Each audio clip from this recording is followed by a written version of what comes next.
सभी व्यूअर्स को मेरा हृदय से प्रणाम।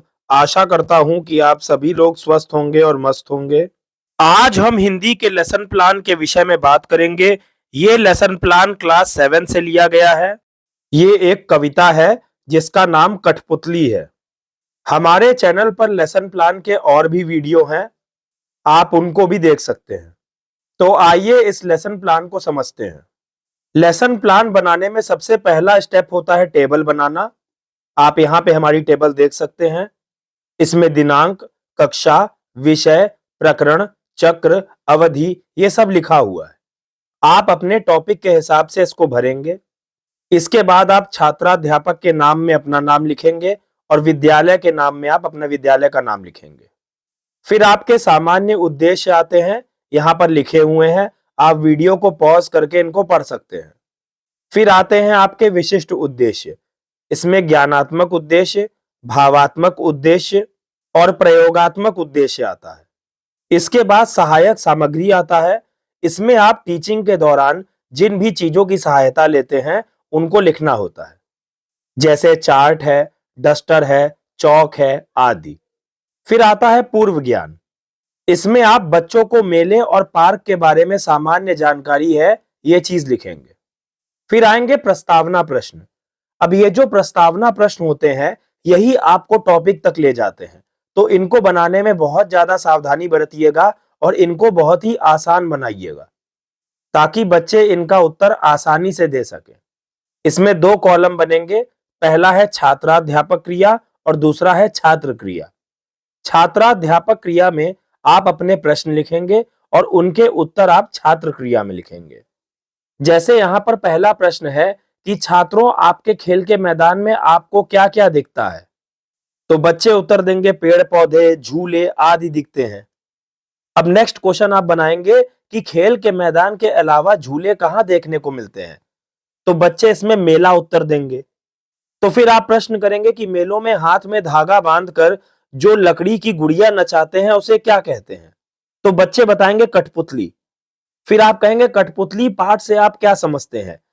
यही फिर समस्यात्मक प्रश्न हो जाएगा और यहीं से आपका टॉपिक स्टार्ट हो जाएगा।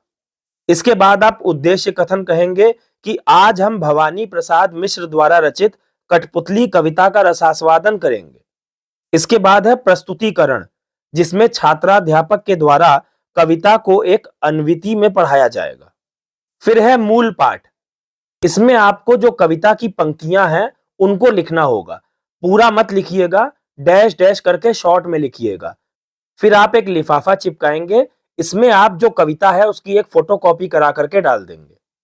इसके बाद आपकी टेबल बनेगी जिसमें कुछ कॉलम होंगे, जैसे शिक्षण बिंदु, छात्राध्यापक क्रिया, छात्र क्रिया, शिक्षण विधि और श्यामपट्ट कार्य।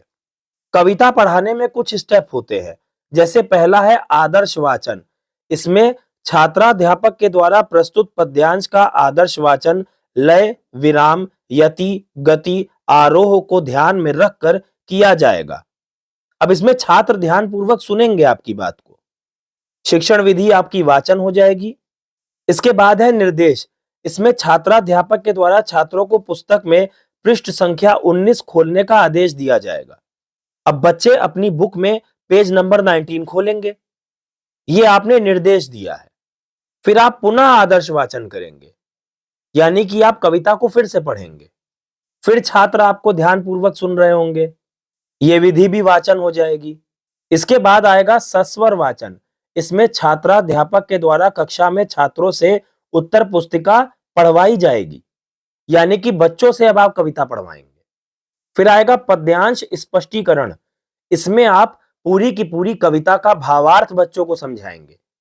यहां पर देखिए मैंने भाव व्याख्या लिखी हुई है, आपको भी ऐसे ही अपनी कविता का अर्थ लिखना होगा। इसके बाद है काठिन्य निवारण। इसमें आप कठिन शब्दों के अर्थ बच्चों को बताएंगे। जैसे मैंने यहाँ पर शब्द और अर्थ के दो टेबल बनाई हुई है। इसमें कुछ कठिन शब्द लिए जाते हैं कविता से जिनका आपको अर्थ बताना होगा, और बगल में श्यामपट्ट कार्य भी है, तो आपको ऐसे ही ब्लैक चार्ट पेपर पर एक फोटो बनानी होगी इसकी। इसके बाद आता है बोधात्मक प्रश्न। अब आप कविता में से कुछ प्रश्न पूछेंगे। दो कॉलम बनेंगे, छात्राध्यापक क्रिया और छात्र क्रिया, और इसके बाद एक कॉलम और बनेगा जो है श्यामपट्ट कार्य का। इसमें आप जो भी काम ब्लैक बोर्ड पे कर रहे हैं वो आपको दिखाना होता है। जैसे मैंने यहाँ पर पहला प्रश्न लिया है, प्रस्तुत कविता का रचयिता कौन है? तो बच्चे इसका उत्तर देंगे। फिर दूसरा प्रश्न है, प्रस्तुत कविता का शीर्षक क्या है? तीसरा प्रश्न है, प्रस्तुत कविता में क्या भाव निहित है? चौथा प्रश्न है, कठपुतली को धागे में क्यों बांधा जाता है? इन सारे प्रश्नों के उत्तर बच्चे आपको देंगे और बगल में आपको श्यामपट्ट कार्य लगाना है, जैसे मैंने यहाँ पे लगाया है। इसके बाद आएगा श्यामपट्ट एवं निरीक्षण कार्य।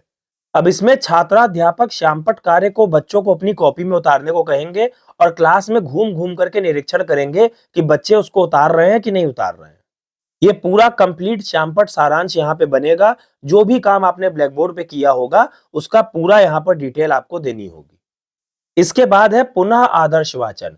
यहाँ पर छात्राध्यापक के द्वारा प्रस्तुत कविता का लय, विराम, यति, गति, आरोह एवं अवरोह के साथ पुनः आदर्श वाचन किया जाएगा, यानी कि आप फिर से एक बार कविता को पढ़ेंगे। फिर आता है मूल्यांकन प्रश्न। यहाँ पर मैंने रिक्त स्थान भरो वाला ऑप्शन लिया है, जिसे फिल इन द ब्लैंक्स भी कहते हैं इंग्लिश में। आप अपने मनपसंद के भी प्रश्न बना सकते हैं। फिर आता है गृह कार्य। मैंने बच्चों को होमवर्क दिया है कि सभी छात्र कठपुतली का चित्र बना करके लाएंगे। आप ऐसे ही क्रिएटिव होमवर्क दीजिए जिसमें बच्चों की रुचि बनी रहे। तो ये था कंप्लीट हिंदी का लेसन प्लान। उम्मीद करता हूं कि जितनी भी बातें मैंने आपको इस वीडियो में समझाई हैं वो सारी की सारी आपको समझ में आ गई होंगी।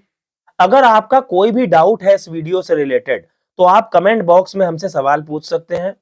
मैं आपके उज्जवल भविष्य की हमेशा भगवान जी से कामना करता रहता हूं। इस वीडियो को देखने के लिए बहुत बहुत धन्यवाद। जय हिंद, जय भारत।